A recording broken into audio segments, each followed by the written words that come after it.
طلب العلم فريضة على كل مسلم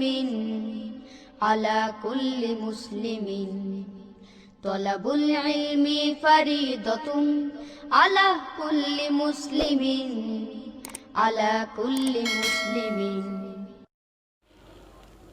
السلام علیکم ورحمۃ اللہ وبرکاتہ۔ نحمده ونصلي ونسلم على رسوله الكريم وعلى آله وأصحابه أجمعين۔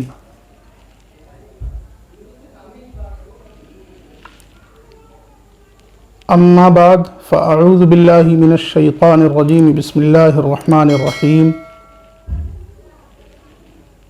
إن الله وملائكته يصلون على النبي يا أيها الذين آمنوا صلوا عليه وسلموا تسليما۔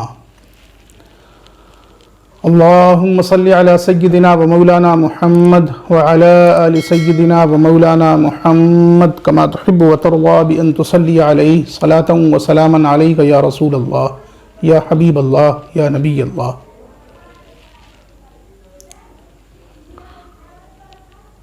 آج اس مختصر سی گفتگو میں ہم بات کریں گے حسینی قافلے کی۔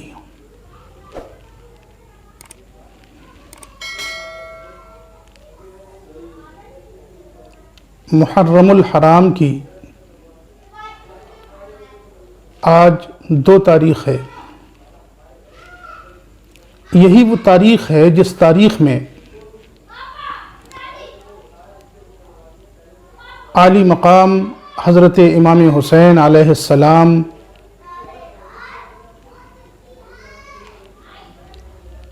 میدان کربلا میں اتر کر خیمہ زن ہوئے۔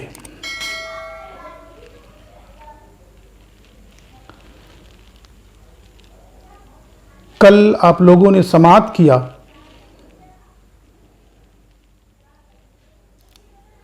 کہ حادثہ کربلا کوئی ایسا حادثہ نہیں تھا کہ یکایک واقع ہو گیا، بلکہ اس حادثے کی گونج دور رسالت سے ہی محسوس کی جا رہی تھی۔ اللہ کے رسول صلی اللہ تعالیٰ علیہ وسلم نے خود اس واقعے کے بارے میں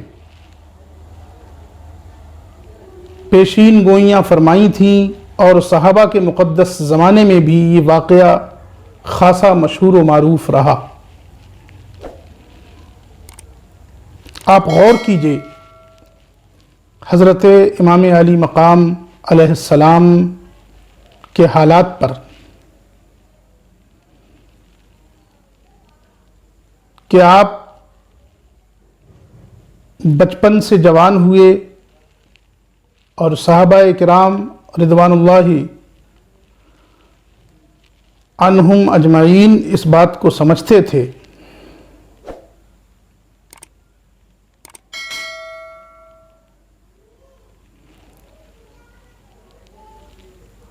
کہ اللہ کے رسول صلی اللہ تعالیٰ علیہ وسلم کے اس پیارے نواسے پر ایک ایسا وقت آئے گا کہ اس کو شہید کر دیا جائے گا۔ وہ دور صدیقی ہو یا دور فاروقی، صحابہ اس حقیقت کو اچھی طرح سمجھ رہے تھے کہ اللہ کے رسول صلی اللہ تعالیٰ علیہ وسلم نے جو فرمایا ہے وہ واقع ہو کر رہے گا۔ چنانچہ تاریخ میں ہمیں بہت سے ایسے واقعات بھی ملتے ہیں کربلا سے پہلے، جن میں صحابہ نے آپس میں یہ ذکر کیا کہ امام کے ساتھ یہ حالات بہرحال پیش آنے والے ہیں۔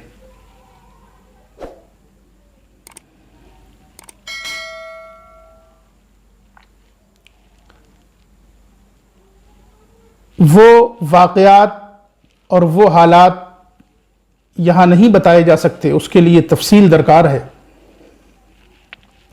یہاں ہم بات کریں گے حسینی قافلے کی روانگی اور حسینی قافلے کا کربلا میں جا کر خیمہ زن ہونا۔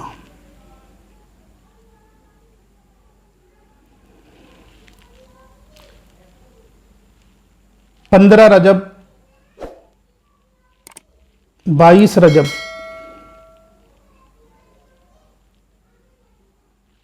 علی اختلاف الاقوال حضرت امیر معاویہ رضی اللہ تعالی عنہ کے انتقال کے بعد جب یزید تخت نشین ہوا، اس وقت کے حالات یہ تھے کہ مدینے میں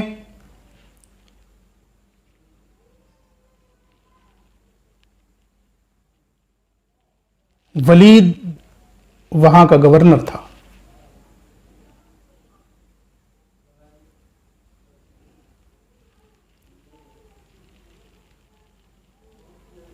جیسے ہی یزید تخت نشین ہوا، چونکہ یہ بات پہلے ہی سے معلوم ہو چکی تھی کہ صحابہ کرام کی وہ جماعت جو ابھی مدینے میں موجود ہے وہ کسی حال میں یزید کی بیعت نہیں کر سکتی،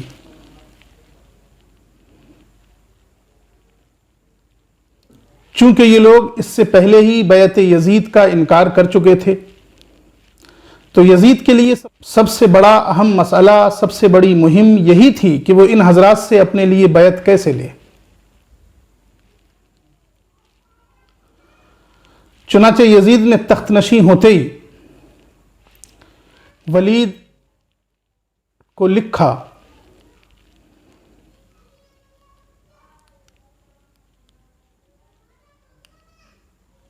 کہ میرے والد حضرت امیر معاویہ کا انتقال ہو چکا ہے، تم ایسا کرو کہ حضرت عبداللہ ابن زبیر اور حضرت امام حسین سے بیعت لے لو۔ جیسے ہی یہ خط ولید کے پاس پہنچا، ولید پریشان ہوا اس بات سے کہ یہ بڑا کام کیسے ہو سکے گا جب ان لوگوں نے پہلے ہی خلافت اور بیعت یزید کا انکار کر دیا ہے، تو اب یہ لوگ حضرت امیر معاویہ کے انتقال کے بعد کیوں کر بیعت قبول کریں گے۔ چنانچہ ولید بن عقبہ نے مروان کو بلایا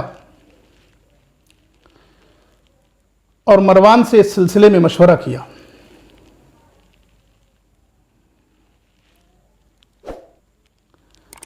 مروان نے بہت سوچ سمجھ کر یہ مشورہ دیا کہ تم ان لوگوں کو حضرت امیر معاویہ کے انتقال کی خبر ہو، اس سے پہلے ان دونوں کو بلوا لو اور ان سے یزید کے لیے بیعت لے لو۔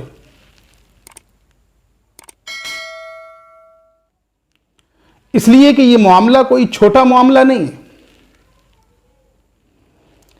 چنانچہ طے یہ ہو گیا کہ ان دونوں کو بلا لیا جائے۔ ولید ابن عتبہ نے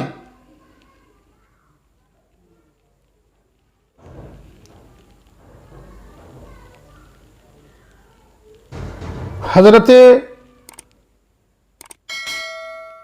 عبداللہ ابن عمرو ابن عثمان کو پیغام لے کر بھیجا کہ جاؤ ان دونوں سے کہو کہ تمہیں امیر نے طلب کیا ہے۔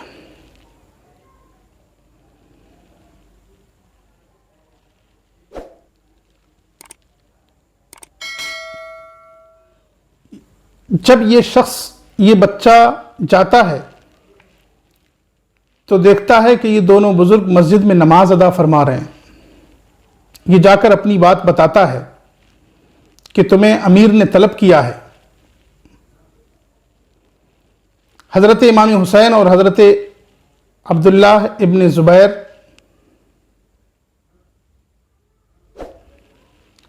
رضی اللہ تبارک و تعالی عنہما آپس میں مشورہ کرتے ہیں کہ کیا بات ہے، آج بے وقت امیر نے کیوں بلایا ہے۔ تو یہ دونوں بزرگ یہ سمجھ جاتے ہیں کہ ہو نہ ہو ایسا لگتا ہے کہ حضرت امیر معاویہ کا انتقال ہو گیا۔ امیر معاویہ دنیا سے چلے گئے اور اب ہم سے یزید کی بیعت کی بات کی جائے گی۔ چنانچہ تاریخ طبری میں لکھا ہے کہ حضرت امام حسین رضی اللہ تبارک و تعالیٰ عنہ اپنے ساتھ چند لوگوں کو لیتے ہیں اور ولید کے پاس جاتے ہیں۔ وہاں ولید کے محل کے پاس پہنچ کر ان لوگوں کو باہر ہی روک دیتے ہیں اور ان سے کہتے ہیں کہ اگر تمہیں محسوس ہو کہ حالات گڑبڑ ہیں تب تم اندر آنا، ورنہ یہیں میرا انتظار کرنا، میں واپس آتا ہوں۔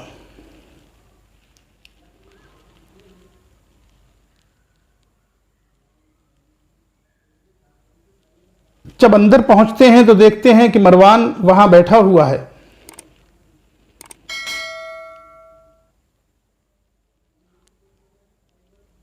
کچھ گفتگو کے بعد تمہید باندھتے ہوئے ولید نے وہ خط پڑھ کر سنایا جو یزید کے پاس سے آیا تھا، جس میں حضرت امیر معاویہ کے وصال کی خبر تھی، اور اس کے بعد امام علی مقام علیہ السلام کی بارگاہ میں اس نے یہ عریضہ پیش کیا کہ آپ یزید کی بیعت قبول کر لیں۔ حضرت امام علی مقام علیہ السلام نے ارشاد فرمایا، میں یہ کام تنہا نہیں کر سکتا جب تک کہ میرے ساتھ اور بھی لوگ نہ ہوں، میرے ماننے والے، میرے چاہنے والے، میرا پورا قافلہ نہ ہوں۔ تم خود سمجھدار ہو، تم بتاؤ کیا مجھ جیسا آدمی تنہائی میں، اکیلے میں چپکے سے بیعت کر لے؟ ایسا ہرگز نہیں ہو سکتا۔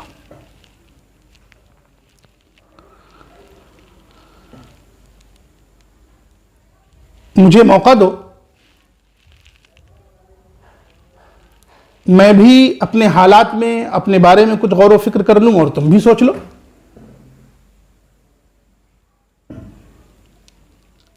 حضرت امام حسین رضی اللہ تعالیٰ عنہ یہ کہہ کر ولید کے پاس سے رخصت ہونے لگتے ہیں۔ اتنے میں مروان ولید سے کہتا ہے کہ ولید،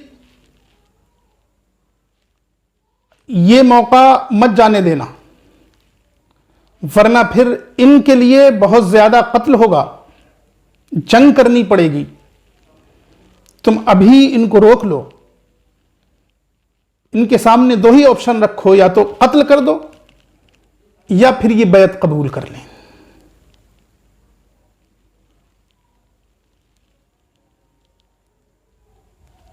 الکامل فی التاریخ کے جملے ہیں، یبن الزرقاء اتقتلنی انت ام ہو، مجھے تو مارے گا یا وہ مارے گا؟ کون ہے جو مجھے قتل کر سکتا ہے؟ مروان خاموش ہو جاتا ہے۔ ولید نے کہا، انہیں جانے دیجئے اور موقع دیجئے، یہ سب کے ساتھ پھر بیعت قبول کر لیں گے۔ حضرت امام حسین رضی اللہ تبارک و تعالیٰ عنہ اپنے ان ساتھیوں کے ساتھ گھر تشریف لے آتے ہیں۔ حضرت عبداللہ ابن زبیر رضی اللہ تعالیٰ عنہ کے ساتھ بھی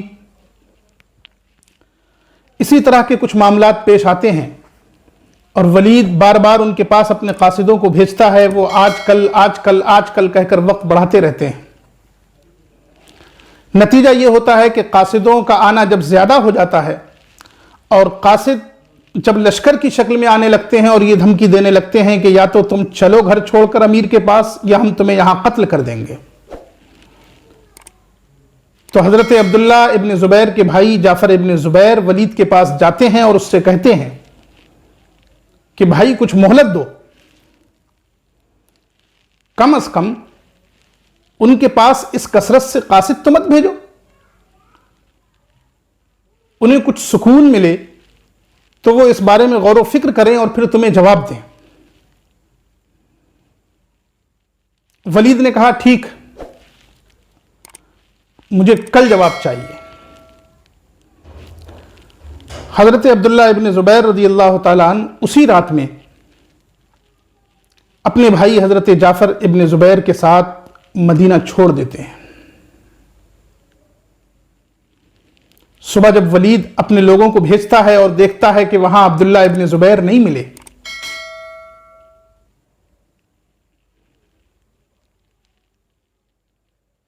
تو عبداللہ ابن زبیر رضی اللہ تعالی عنہ کی تلاش میں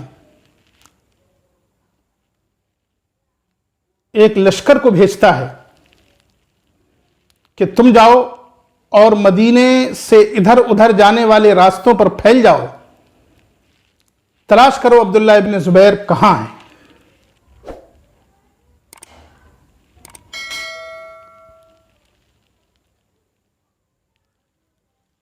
اب تک چونکہ ولید حضرت عبداللہ ابن زبیر کے معاملے میں پھنسا ہوا تھا، اس لیے امام علی مقام کی طرف زیادہ توجہ نہیں تھی، لیکن جب عبداللہ ابن زبیر راتوں رات مدینے سے غائب ہو جاتے ہیں تو ولید حضرت امام علی مقام رضی اللہ تعالیٰ عنہ کی بارگاہ میں بار بار قاصد بھیجنا شروع کر دیتا ہے۔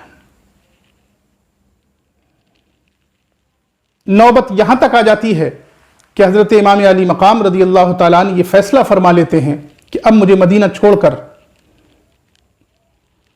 مکہ جانا ہوگا، اور یہ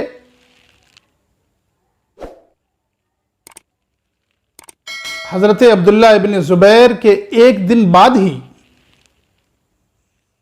امام علی مقام علیہ السلام بھی مدینہ طیبہ کی سرزمین چھوڑ دیتے ہیں۔ اپنے خاندان، اپنے پریوار، اپنی آل اولاد کے ساتھ نکل پڑتے ہیں۔ حضرت محمد بن حنفیہ رضی اللہ تعالیٰ عنہ حضرت امام حسین کو بارہا یہ سمجھانے کی کوشش کرتے ہیں کہ آپ کے لیے یہاں سے نکلنا مناسب نہیں ہے۔ امام علی مقام رضی اللہ تعالیٰ عنہ ان کی نصیحتوں کے بعد کہتے ہیں، آپ مجھے بہترین نصیحت کر رہے ہیں، آپ میرے مشفق ہیں، آپ میرے خیر خواہ ہیں، لیکن اب میں یہ فیصلہ کر چکا ہوں کہ مکہ جاؤں۔ حضرت محمد بن حنفیہ رضی اللہ تعالیٰ عنہ پھر روک کر سمجھاتے ہیں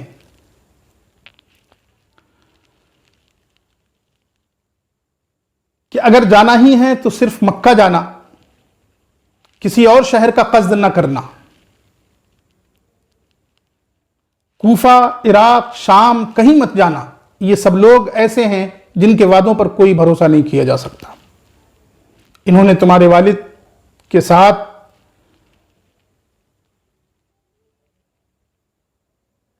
جو کچھ کیا ہے وہ سب تم جانتے ہو۔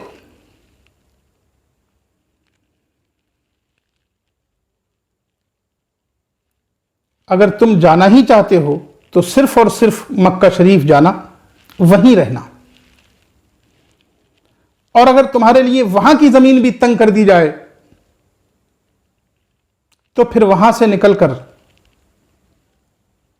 کسی وادی میں، کسی پہاڑ پر اپنا گزارا کر لینا، لیکن کوفہ اور شام مت جانا۔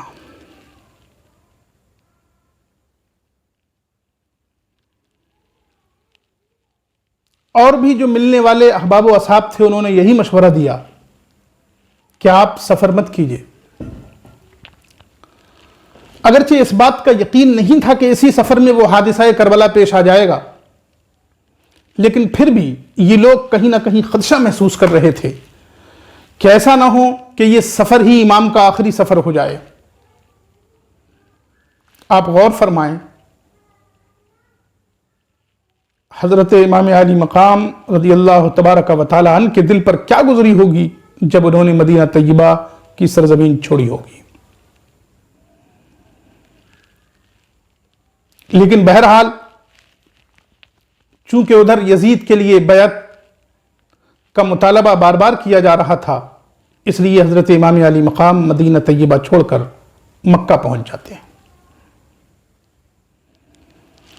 راستے میں جو احباب و اصحاب ملتے ہیں وہ بھی سمجھاتے ہیں کہ آپ یہ کیا کر رہے ہیں۔ 28 رجب کو یہ قافلہ مدینہ طیبہ سے چل کر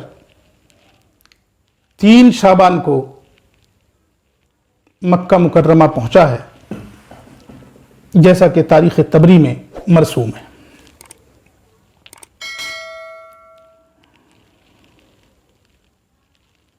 یہاں آنے کے بعد حضرت امام علی مقام رضی اللہ تعالیٰ عنہ کے پاس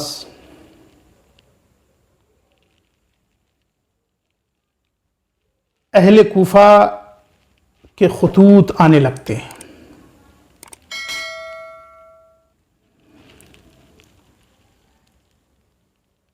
ادھر حال یہ ہے کہ یزید کے تخت نشی ہونے کے بعد یزید کے گورنروں نے، یزید کے والیوں نے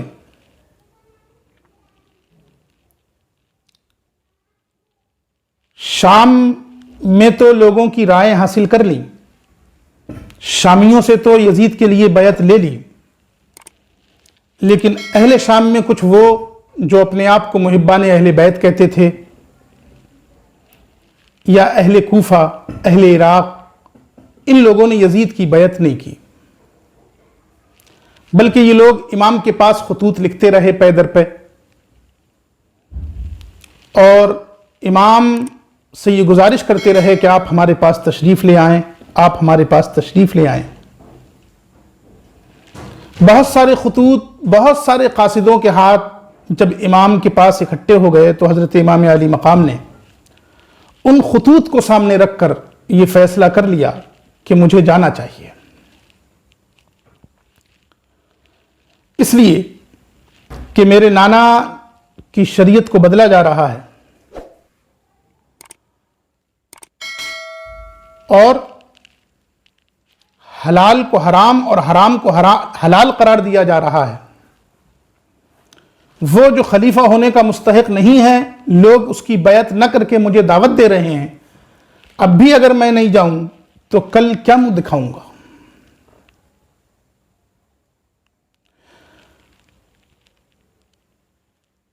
ادھر جب حضرت امام علی مقام رضی اللہ تعالیٰ عنہ مکے میں آ کر بس جاتے ہیں تو مدینے سے ولید بن عتبہ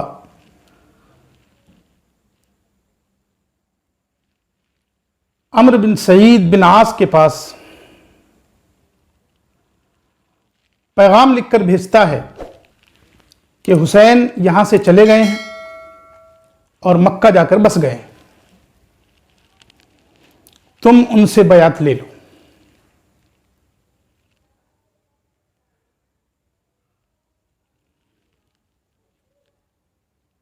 لیکن عمرو بن سعید کو یزید رمضان میں مدینے کی ولایت بھی عطا کر دیتا ہے، اور اب عمرو بن سعید صرف مکے کے والی نہیں رہتے بلکہ مدینے کے بھی والی ہو جاتے ہیں۔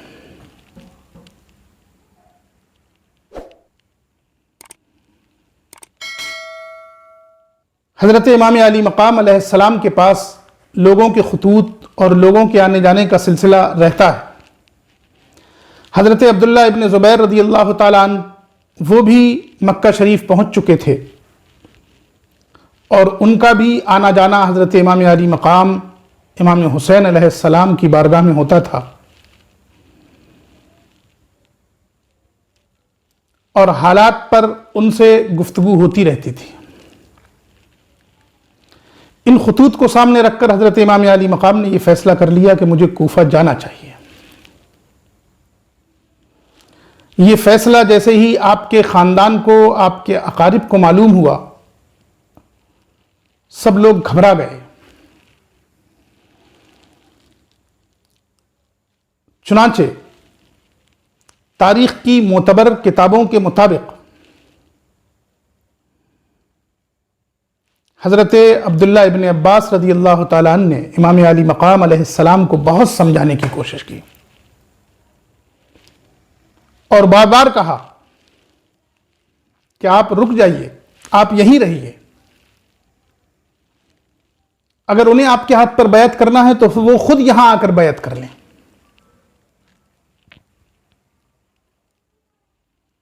لیکن حضرت امام علی مقام علیہ السلام چونکہ پہلے امام مسلم رضی اللہ تعالیٰ عنہ اور ان کے بچوں کو بھیج کر وہاں کے حالات کا پتہ لگا چکے تھے کہ وہاں کیا حالات ہیں. چنانچہ امام مسلم نے لکھا تھا کہ یہاں حالات بہت اچھے ہیں اور یہاں کے لوگ آپ کے لیے بہت مشتاق ہیں. میں نے آپ کے آنے کی خبر دی ہے تو لوگ بستی سے باہر نکل کر آپ کے آنے کا انتظار کرتے ہیں کہ کس دن فاطمہ بنت رسول اللہ کے صاحبزادے کی آمد ہوگی. اور میرے ہاتھ پر آپ کے لیے یہاں بیعت کرنے والوں کی خاصی تعداد ہو گئی ہے، 12,000 یا 18,000. تو اگر آپ آ جائیں گے تو پھر یہ تعداد اور بڑھے گی، اس لیے آپ جلدی کیجئے، تشریف لے آئیے.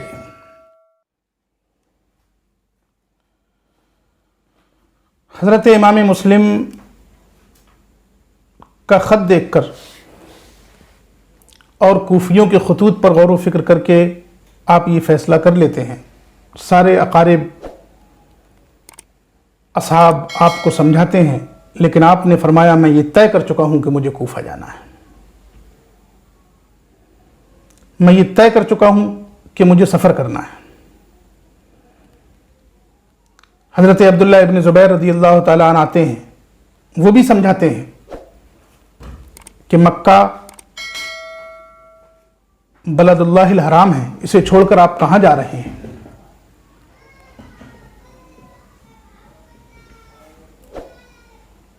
تو حضرت امام حسین علیہ السلام ایک جواب دیتے ہیں، اور وہ جواب یہ بتا رہا ہے کہ امام علی مقام علیہ السلام اس بات کو اچھی طرح سمجھ رہے تھے کہ حالات کیا ہونے والے ہیں. آپ فرماتے ہیں میں اس لیے جانا چاہتا ہوں کہ میں نے اپنے والد کو یہ فرماتے ہوئے سنا ہے کہ مکے میں ایک مینڈھے کی وجہ سے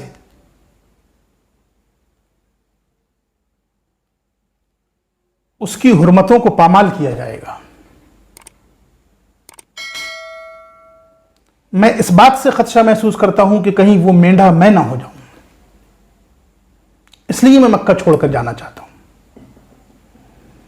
چنانچہ حضرت امام علی مقام سب کے سمجھانے کے باوجود مکہ کی سرزمین چھوڑ دیتے ہیں، اور یہ تاریخ علی اختلاف الاقوال ذی الحجہ کی 8 تاریخ یا ذی الحجہ کی 9 تاریخ. آپ غور کیجئے، امام علی مقام علیہ السلام کے دل پر کیا گزری ہوگی کہ تمام دنیا سے لوگ چل چل کر جن تاریخوں میں خانہ کعبہ کا طواف کرتے ہیں، حج کے لیے دنیا بھر کے مصائب و آلام جھیل کر مکہ مکرمہ کی حاضری دیتے ہیں، امام علی مقام اسی تاریخ میں، انہی تاریخوں میں مکہ کی سرزمین چھوڑ رہے ہیں. چنانچہ مدینہ طیبہ ہوتے ہوئے آپ کا جب گزر ہوتا ہے کوفہ کی طرف،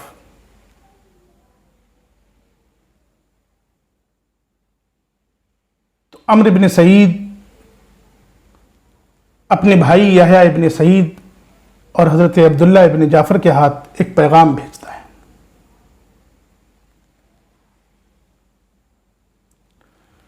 جس میں یہ لکھا ہے کہ آپ کے لیے بلد اللہ الحرام بہترین امانگاہ ہے، آپ سے کوئی کچھ نہیں کہے گا، آپ آئیے یہیں اقامت فرمائیے.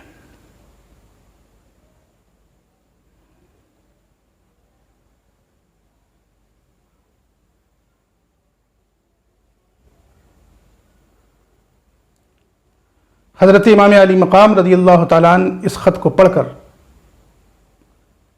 ضروری جواب لکھتے ہیں اور پھر فرماتے ہیں خیر الامان امان اللہ، بہترین امان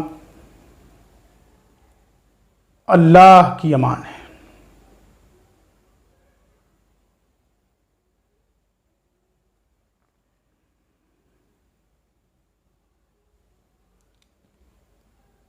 اور پھر عبداللہ ابن جعفر کو حضرت امام علی مقام بتاتے ہیں کہ اصل بات یہ ہے کہ میں نے اللہ کے رسول صلی اللہ تعالیٰ علیہ وسلم کو خواب میں دیکھا ہے، آپ نے فرمایا حسین جس کا تم نے ارادہ کیا ہے وہ صحیح ہے، تم اپنے راستے پر گزر جاؤ۔ حضرت امام علی مقام سمجھ گئے کہ اب وہ وقت آ گیا ہے جس وقت کی پیشین گوئی اللہ کے رسول صلی اللہ تعالیٰ علیہ وسلم نے بچپن میں فرما دی تھی۔ آپ قربان جائیے اس صبر پر، اس جذبے پر، اور سیکھیے۔ حضرت امام علی مقام علیہ السلام چل پڑتے ہیں اس یقین کے ساتھ کہ رسول کریم صلی اللہ تعالیٰ علیہ وسلم نے جو پیشین گوئی فرمائی تھی اس کا وقت اب آ گیا ہے۔ چلتے چلتے جب زبالہ نامی جگہ پر پہنچتے ہیں وہاں آپ کو حضرت امام مسلم کی شہادت کی خبر ملتی ہے۔ وہاں پھر ایک مرتبہ حضرت امام علی مقام علیہ السلام اپنے قافلے والوں سے کہتے ہیں کہ یہیں سے اگر لوٹنا چاہیں آپ لوگ لوٹ سکتے ہیں، لیکن اہل قافلہ لوٹنے کے لیے تیار نہیں ہوتے۔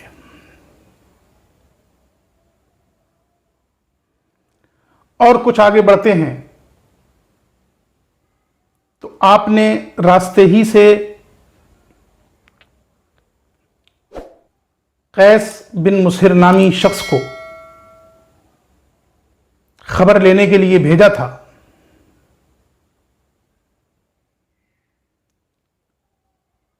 جب آپ قادسیہ سے آگے نکل جاتے ہیں تو اس کی شہادت کی خبر آپ کو ملتی ہے۔ وہ واقعہ بھی اپنے اندر بڑا عجیب و غریب واقعہ ہے۔ حسین ابن تمیم کے آدمیوں نے پکڑ کر، جو اس وقت قادسیہ کا گورنر تھا،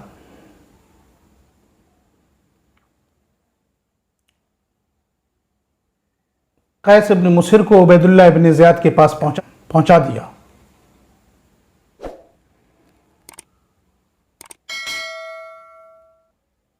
وہاں عبید اللہ ابن زیاد نے اس کو منبر پر چڑھایا اور اس سے کہا کہ امام علی مقام کی شان میں گستاخیاں کرے، انہیں برا بلا کہے۔ لیکن قیس ابن مسہر نے منبر پر چڑھ کر حضرت امام علی مقام کی تعریف و توصیف کی اور عبید اللہ بن زیاد کی مذمت کی۔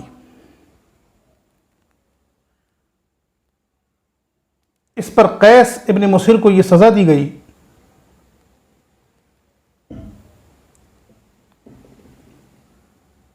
کہ منبر سے نیچے دھکیل دیا گیا۔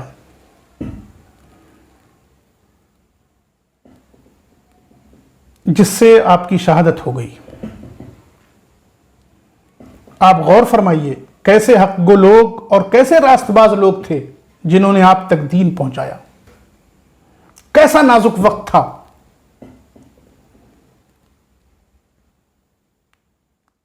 اس شہادت کی خبر حضرت امام حسین کو اس وقت ملی جب آپ قادسیہ سے آگے نکل چکے تھے۔ امام کی زبان پر آیا من المؤمنین رجال صدقوا ما عاہدوا اللہ علیہ فمنہم من قضى نحبہ ومنہم من ينتظر وما بدلوا تبدیلا۔ یہاں حر بن یزید ایک لشکر کے ساتھ، تقریباً 1000 آدمیوں کے لشکر کے ساتھ امام کے لشکر کو گھیرنے کی اس نے کوشش کی، لیکن حضرت امام علی مقام نے اسے سمجھایا تو جواب میں اس نے یہ کہا کہ مجھے بھی چونکہ عبید اللہ ابن زیاد کا حکم ہے اس لیے میں واپس تو نہیں جا سکتا،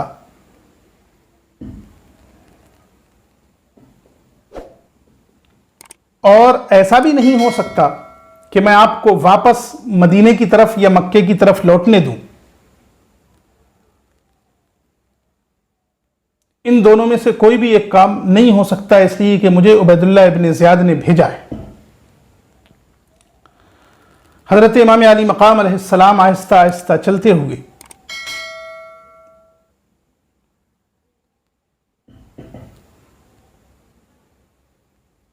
نینوا نامی جگہ پر پہنچتے ہیں۔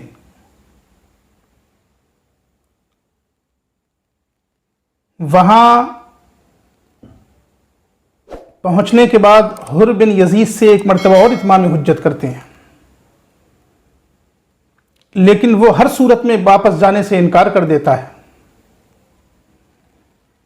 اور پھر آج کی تاریخ میں 2 محرم الحرام سن 61 ہجری میں حضرت امام علی مقام کا یہ قافلہ کوفہ میں نازل ہوتا ہے اور خیمہ زن ہو جاتا ہے۔ یہ بات آپ تمام حضرات یاد رکھیے کہ جو واقعات یہاں بیان کیے گئے وہ ان تفصیلات و واقعات میں سے کچھ ہیں جو تاریخ کی کتابوں میں پھیلے ہوئے ہیں، اور تاریخ کی معتبر کتابوں میں جن باتوں کا ذکر ہے ان میں سے انہی باتوں کو لیا گیا ہے جو مستند ہے،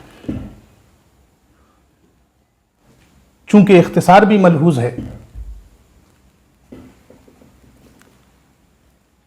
اس لیے مختصراً ذکر کر دیا حضرت امام علی مقام علیہ السلام کے مدینہ طیبہ سے لے کر کوفہ تک کے سفر کا۔ انشاءاللہ کل امام مسلم کی شہادت اور ان کے سفر پر بات کریں گے۔ السلام علیکم ورحمۃ اللہ وبرکاتہ۔